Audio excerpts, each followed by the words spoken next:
But anyway, we're joined in the studio with one of our consultants here for Under the Golden Gate. One of our, anything you see that comes out that looks like it's been designed by David Hawkins. Yes, that's me. Hello. Thank you. Which is Dingbat Design, correct? Yes, that's right. And if you go to coroflot.com, coroflot.com/Dingbat Design SF, you can see my online portfolio and perhaps hire me. Why Dingbat? That's a good website. Yeah, they're really good. Coroflot. FREE. And they're quite popular. Well, when it's free, that usually is popular. And it's really good for hosting portfolios and stuff. So that's I asked around. So it's like your e-portfolio. So no longer do you have to carry around that giant box, that thing that people used to carry around with their portfolio book. Exactly, tree killers. the big square. Yeah, the big square one that people like you would see in movies. With like the New York wind would hit them and they go flying in the air, and then you go meet Doris Day. I got some postcards the other day of a design that I had done for a new restaurant on Mission Street called Balançois. And it was exciting because I get so very few hard copies. That's biz talk. Paper copies of the work that I do. So often it's just for electronic media. So it was actually nice to have a paper. It felt so oldie-timey. I wanted to find a Wells Fargo and send it somewhere. Okay, and so I completely lost my train of thought. Sorry. It's Jayne Mansfield's birthday. That's why I lost my head. Who is Jayne Mansfield? Tell us about Jayne Mansfield, David. Oh, okay. She's not related to Charles Manson, is she? No. Actually, she is related though to what's her name from CSI? CSI. What's her name? The one who looks like a dude. Mariska Hargitay. Yeah. I thought she was So she had 3 children, 2 sons, 1 daughter. Miklos, Zoltan, and Mariska. Of course. All 3 of them in the back seat of the car when she was decapitated. She's the one who got decapitated with a scarf that went outside? Yes, she was the one who... She was on her way to New Orleans to do a show. Her career... She was... Okay, Jayne Mansfield was the studio's threat to Marilyn Monroe because Marilyn was so unpredictable and high-strung that they were like, well, we're going to cultivate another sexy blonde and promote her. In fact, for 1 year, she was the most promoted star in Hollywood. And it was to tell Marilyn, look, do what we want you to do. Shape up, woman. Because we've got this other, girl in the wings. Unfortunately, the tides, they were a-turnin', and that style, that 50s blonde was kind of moving out of favor. And so really by the time Jayne Mansfield got her chance, she was out of date. The studio kind of dropped her. And unlike Marilyn, who I think was authentically Marilyn, Jayne was completely a creation. She had a very high IQ. They say like 160-something. She played the violin. But she played this hyper-realized version of a sexy blonde in a few films. Will Success Spoil Rock Hunter? That was probably her biggest one. The Girl Can't Help It, which is one of John Waters' favorites. Right, and didn't she have a small part in... she did one with Cary Grant. Yeah. Kiss Them For Me. Right, but didn't she have a small part like in the Asphalt Jungle? Or I'm thinking Mamie Van Doren. Can we talk about the part where she gets her head cut off? I was thinking that, but I didn't want to... So you have to have... So her career's in the tail. Let's get to that, we'll go back to the other part. No, she's on tour, and she meets... She hooks up with Mae West, who has this touring live show. And she has all these hunky men, and one of her hunky men is a Mr. Universe named Mickey Hargitay. And they fall in love. He joins Jayne's show, and they start to tour the country with this Jayne Mansfield's House of Love, which I actually have an audio recording of the show itself. It had drag queens in it. It's really back actually then, very that was awesome. Pretty Back then, they had a Betty Davis drag queen and a Luella Parsons drag queen, and nobody does Luella Parsons anymore. No, they don't. Let's get to the part where she gets killed, and then we'll get back to this. So here she is. You gorehounds. So Give us the abridged version. The straight guys are like, let's just get right to the She's on her way to New Orleans to do a gig. She's behind a truck that is spraying water off the back of it because it's a rainy night, and they attempt to go around the truck and crash into another car that's coming head on. They swerve off to the side of the road. She has been decapitated. There are actually pictures in Hollywood Babylon of her, which is a must-read book for anybody interested in Bible. Exactly, and trashy Hollywood. They were asleep in the car in the back, and they survived because it sheared off the top of the car. Who should read it though? Everybody or? Well, I would say it's one of those books it was written by Kenneth Anger, who was an underground filmmaker, and it's one of those books it's not just gay interest. It is. It is Black sort of. Dahlia. It's the 101 of the sordid underbelly. The first book to really collect the murders, who was, all the good trash Hollywood murder, like intrigue in Hollywood. But also who all the secrets. Yeah. Because it was one of the first books to actually do that. It was one of the first books to be published. It was. So back then, obviously, some of the secrets were drugs and homosexuality and cross-dressing. Right. All the Betty Arbuckle. All the stuff. Yeah, exactly. All the stuff that those magazines, the Tatler magazines and Confidential would cover and everything. But they put in all the pictures, and it's just a really, really great introduction to sort of the underbelly. And she's on the cover. They have a picture of her head after it was cut off. They have a picture of her bloody wig. And was there a guy standing on top of the on top of the car, banging it? Yeah, totally. And then the police were there and they said, "Don't get out of the car." Yeah, there's a hook in the door. Jeepers Creepers 17. But so what? Her head got cut off. Then she had the babies, or no? They were in the back of the car asleep. I thought some of her children got killed, but they didn't know. They'd know. Oh, okay, no.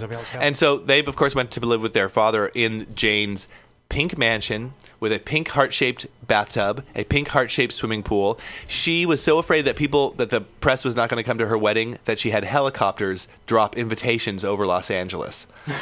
Yeah. I mean, she was one of the most press hungry. She's fascinating. She was one of the original members of Anton LaVey's Church of Satan here in San Francisco, along with Sammy Davis Jr. Yeah. Along with who, Jr.? Sammy Davis Jr. Isn't that kind of like an oxymoron? What? You can't have a Church of Satan. Well, the thing is, it is an oxymoron intentionally so. It's Satanism, as I understand it, in the LaVey tradition, is not as much a reaction to Christianity as they would like you to believe. It's really more about free will. I actually kind of get it. I'm not a joiner, but... So it's more of a pagan church. It's actually an opposite of that, too. It's really more of a, if there's a moral judge in this world, it's yourself. So, somebody's giving a lecture on a clock right outside the studio, which is so nice. Oh, look at it. She's teaching people how to tell time. This is what I have to fucking I think it's time for her to shut up. This is my fucking... Well, that's what we have a problem with was this show Thank coming God she in. gives us these weed treats, otherwise we kick her out of here. Anyway, so lots of interesting stuff back in Hollywood legend. Well, I mean, just Jayne is a fascinating person, and you start some homosexuals on Jayne, and this is what you get. The smart ones. It always fascinates me. She's more of the weird, more wacky people like her. There's a great book you can read called Jayne Mansfield and the American 50s, and it's kind of a basic primer on her. But what I really came here today, I don't really have any shows to promote, but what I really came here to talk about today is Craigslist. Okay. Yeah. You're having too much Craigslist sex? No, I'm not having Craigslist sex. Not that I didn't try today, but no. One of the things that I want your darling listeners to know is that I understand what it's like to be broke. I'm broke quite often. But creatively, you can live a much better standard of living with no money or very little money if you realize what's out there. And the thing that I love, I read it every day, sometimes twice a day, is the Craigslist free list. Do you guys read the Craigslist free list? No. Okay, so you never know what you're going to find on there. Today, they had not only a free preacher's pulpit that you could buy, but they also had a free swarm of bees. And I thought if you got the two of those together, you could do like a whole plague thing, Did you get them? No. I was too burned because yesterday they had a free Patrick Nagel serograph signed that some guy was like, my wife hates it and I got to get rid of it, and he put it up on Craigslist and I missed it. I as soon as I saw it, I wrote to him and I told him that I would be a happy alternate for the. You guys know Patrick Nagel? Okay. No. He did the Duran Duran Rio album cover. He was an artist for Playboy. He died in the 80s. He's the artist who is basically ripped off on the front of every cheap hair salon and nail studio you ever see. It's like, oh, I'm a 80s woman. I'm graphic. Yeah, it amazes me how many salons are still using those photos from like the 80s, like the blow-waved comb over for the dudes and like the big puffy perm for the women. Because it's looped back around again. The hip kids now are down with Patrick Nagel and that whole 80s aesthetic. Oh, yeah. So he invented a style. Yes. Yeah. That was so super ripped off. And so some guy was giving away a signed print, and I was just like, really, really burned. Wow, that's crazy. I know. Signed. Given away on Craigslist. So you're living off free Craigslist well, stuff. Actually, I got this. Well, David is the ultimate thrifter. He taught me everything I know about thrifting, yes. I got my couch from the free list, and the reason that I got it was because I didn't have anybody to help me move it, and it was a block away from my house. And I drug a couch by myself a block to my house and then up 2 flights of stairs so I could have a couch by myself. This hideous green couch, which I just got a lovely black cover for it. It looks so much better. I'm much happier now. But the other thing you were talking about, the hooking up on Craigslist. Boy, that is how vulgar are people? But there was somebody on there today who they were advertising for group sex, but the idea, and I kid you not, because I actually wrote the guy.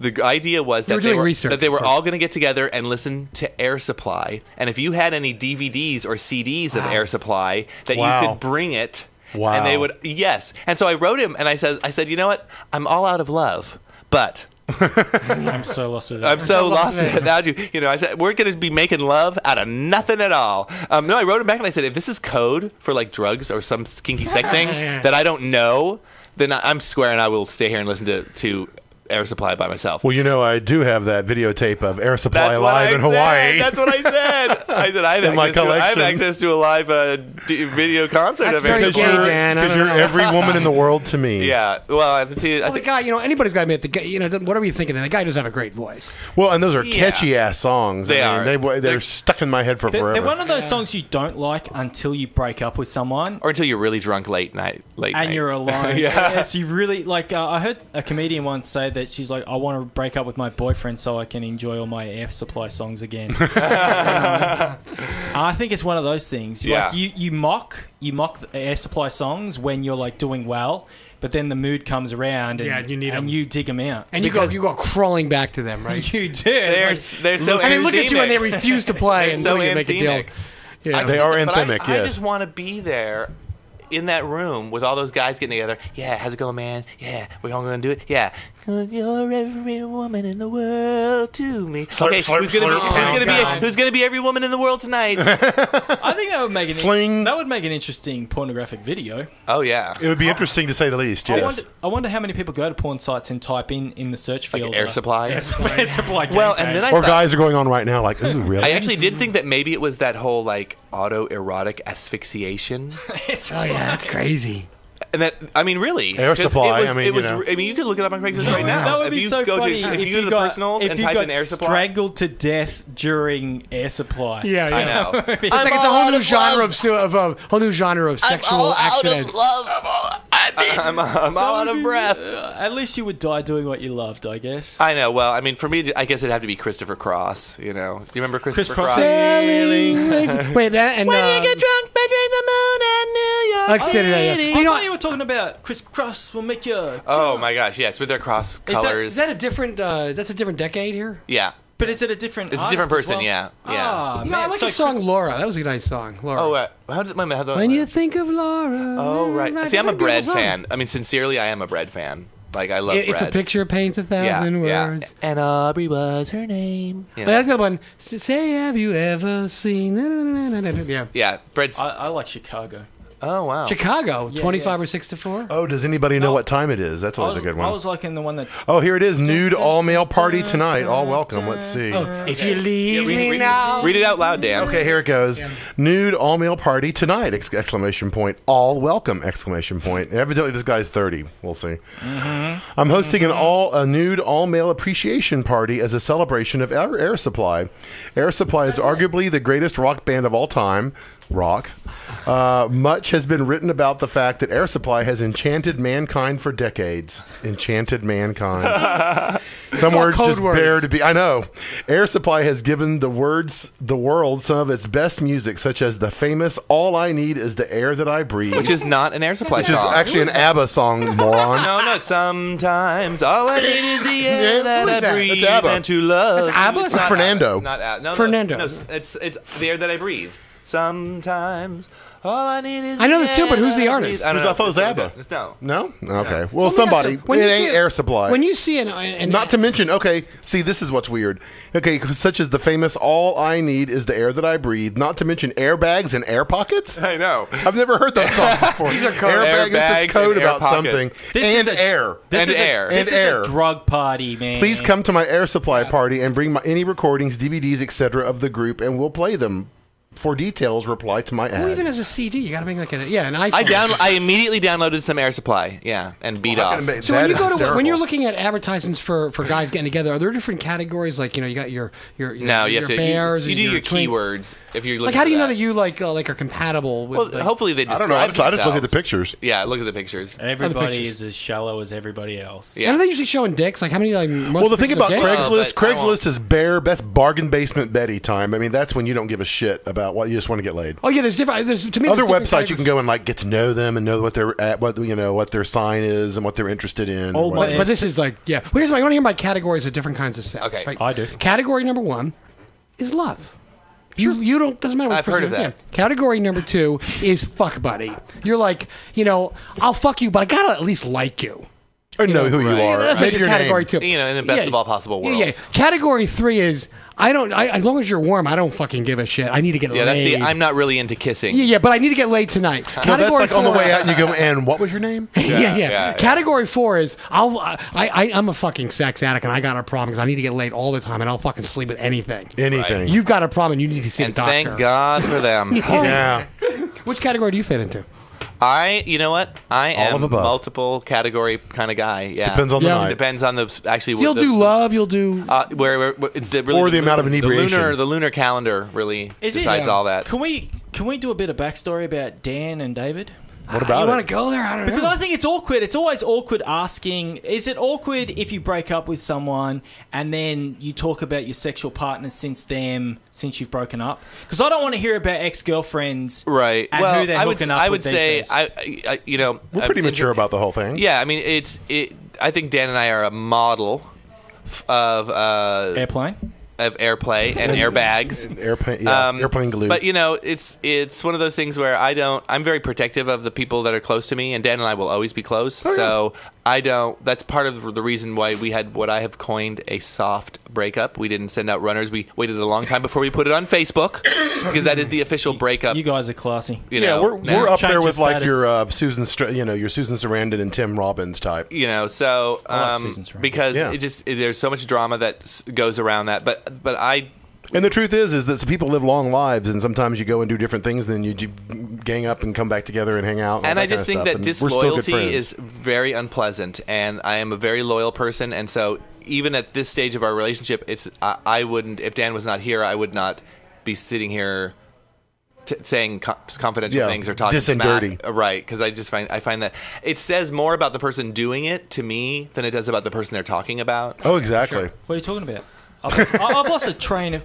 I'm saying, do you want to hear about your ex-boyfriend's sexual conquests today? Oh, yeah. Well, actually, we're pretty. We talk about that sometimes, especially if it's something funny. You talk about who you're sleeping with, that kind of thing. Well, it's not like we have boyfriends or anything. I mean, it's like sex mates. But I mean, we're dudes. Talk about sex. Yeah, I mean, it's amazing how dudes, gay guys, can just get laid like that. It's amazing. It is so easy. That's just like criminal. It's so easy to get. What category is it? Is it fuck buddy category? Or usually the you have a sex. You're a sex addict. It's the two middle ones. It's the whatever and the but that you don't really know until the end.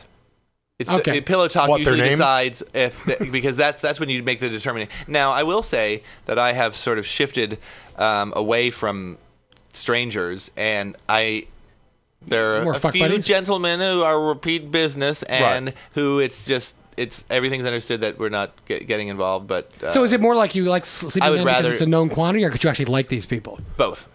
Yeah. Okay. Both. Yeah, because it's not that it's a known quantity, it's that the other people are the unknown quantity. And the unknown quantity, I mean, you guys it's so often people are weird. Yes, they're very. That's when it comes around. And you go to their sex. houses or they come to yours, and then you just don't want to have them there. So what do you do when you meet somebody on Craigslist? You you look at their picture, they look okay, and they come there, and they're just a freaking monster. They go immediately. You tell them to go home. So do you ever try to meet them at a bar first? Because it's kind of dangerous now they know where you live. Sure. Yeah, but I mean, what are they gonna? It depends on what time of the night it is, what you're looking for. Well, I mean, honestly. If you're doing Craigslist, that probably needs to slate. And I don't really have people come over to my house. So it's safer to go to their house? Yeah, because I'm not going to rob and kill them. Yeah, but of course they may think the same thing. Right, but they don't. They usually don't. Yeah. So usually you're going to go over there. Look at this face, radio listeners. Look at this face. Who do you look like? Who have you been compared to? Let's see here. Ray Bolger. Who's that? The Scarecrow. Wizard of Oz. Oh yeah, okay. Well, that's pretty. Let's see. Beaker. Beaker from the Muppets. Waldo. From Where's Waldo, you know. Yeah, never actual physical person. It's always a fantasy character or a card. I don't know what that says He's about not a me. real person. But I'm waving my felt arms around right as we speak. Ah, you know. So He looks like someone drew him. I'm very animated. Yes, I get that. Are you still doing the comedy? Yeah. Yeah. Yeah. You mean kicking goals? You know, I haven't been pushing it as hard as earlier in the year, but it's just because I'm working on some writing projects, which are very exciting. And I just did a show over at what used to be Rebel with Peaches Christ and with a few other people, and where I wrote a piece, and it was not it certainly was darkly comic. In fact, people compared it to David Sedaris, and but I've been doing a little bit more serious long form writing, and so that's kind of been taking up a lot of my creative focus, because the unfortunate thing with being a multi-talent is that you can't do all of them at once because there's just not enough time, and I'm at the point now where my projects deserve some focus because I want to elevate the quality level to something that is, I can't just, you know, the thing with stand-up, God bless it, it's like what a great battleground. You're trying to disguise how much you hate it. No, but you shit. can get up there and wing it and have it go pretty darn good, you know, and so, which is great, you know, you just are kind of relying on talent and nerve, but I think in order to get something a bit more substantial out of myself, that I'm going to have to not wing it and concentrate on some more long-form projects and do something a little more serious. Well, that's what I'm working on, so we'll see. It's actually like a one-man show kind of thing? No, it's going to be a book. Oh, okay. Yeah. Comedy? Yeah, so it's going to be funny. Yeah. Do people have to find you in a crowd in it? Or Totally. I'm on the Mermaid Rock. I think that would be good. Yeah, I should totally do that. So is it a novel? Autobiography? It's a novel. Yeah. It's a mixture. It's a novel and an etiquette guide. Yeah. And it alternates between Is it the one I'm thinking of? I don't know. With Lee Crow? No. Okay. That's not so. I mean, these days, you know, it's harder to get a book published than to write a book. So, is there always a possibility of doing it as a blog or doing it as an ebook? Ongoing series. I don't want to talk too much about it because it is a really commercial idea, and no one has done it yet. And so, I think that if I can do it up to my own standards, that getting a publisher for it won't be too difficult. Because if I didn't believe that, then why would I move forward? But if that does not work out, then I will go ahead and just publish it myself online. Because you can do that. I mean, that's all the ability. Self-publishing. If something is successful online like that, it will then be picked up because people will want a paper cover, so paper copy. So I'm going to let the work stand for itself. My writing is really strong, and I'm finally old enough to have something of value to say. So that's very important. You come from an English background, don't you? You mean where are my grandparents from, or? I thought maybe even your parents were English. No. No, my parents barely speak English. Or they speak American quite well. What are they? I don't know what they are. Where are they from? American. You're from America. Jupiter. They're from Trailertopia. Really? Well, what were your grandparents? You seem English. That's English. what I'm saying. So Yeah. he's had a literary background. Do you think the English are more literate than Americans? I'm David Fucking, I think Copperfield. Copperfield, exactly. David Dickens. People are more Yeah. literate than Americans. Yeah. Well, that's true. And also, I found when I wrote a book trying to get it published, it was harder to find a freaking agent. Yeah, that than is to, the hard thing. But I think these days, if you have enough, like everything else, if you have enough hits, you have enough followers, then you got some cachet. So that's what it comes down to. Yeah. Well, and the thing is, like, I am, after all, me. I'll buy it. Yeah. So the thing is, I can't go into any project with the I just expect success because that's why. And so that's I don't even think about what are the chances. I just aim for what I want, and if it happens, it happens. If it doesn't, it doesn't. But I'm not really going to worry about it. Well, they say that you should be happy with what you're doing because that way you'll be happy. And if it ends up being successful and you make tons of money, great. But you should be happy with just doing what you're doing. But then people come and they all try and take your money. Like there was a guy who made $100 million and then everybody sued him. Yeah, exactly. A friend of a friend said that he never realized that once he made all this money, he never realized how difficult it was to keep it. Everybody came after him. He said the best thing to do is to buy real estate and make it non-liquid. He said anybody who's talked to him about his project like over 20 years would just start coming after him. People suing him. So you watch out. Once you earn those big millions, put it straight into bricks and mortar. We're going to come after you because you weren't on our show and you made it because of us. Just enough to scratch by is going to be fine. I'm not really looking, and that's the other thing too. Is like I'm not really looking to make millions. I know people who have millions and they don't seem significantly happier than anybody else that I know. So I know. Eurythmics said it. Maybe it's because they're married. No, they're not married. They're not all married. Yeah. Some of them are on Craigslist. Some of them are getting their air supply. Some of them are like downloading some air supply right now. I'm all out of love, baby. What's between how happy you are and how much sex you're having? You think maybe it's related to that? No. Well, so what is happiness correlated to? Fuck no. Low expectations. I think it's related to self-esteem. Okay, and what's that correlated with? Depends on the person. Yeah. Well, and for me, it's being able to feel good about the decisions I make, no matter what the outcome of the intention is. Where myself setting low expectations. It's setting no expectations. Yeah. Right. Yeah. Well, that's true. They're different. You're if right. My intention is to do good, if my intention is to be a good person, then no matter how it actually turns out, because I know I tried to. I'll feel good about myself. As long as you don't hang out with people who are like succubuses and just evil, But I like succubuses. Yeah, well, I can't even fit a bus in my mouth. All right, well, we have to leave it there. David Hawkins, you want to plug your website one more time? Oh yeah, so go ahead and check out my design. It's on Coroflot, COROFLOT.com /Dingbat Design SF, and you can also find me on Facebook at Facebook.com/funny.david. Okay, now we're going to go to a PSA. This is discrimination against people. I'm assuming it's against it, considering this is a San Francisco radio station, and we'll be back this time next week. Check us out on underthegoldengate.com. Goodbye from Andrew Roberts, DJ Dank, and Mark, aka Maria, and Philippe. All right, catch you guys next week.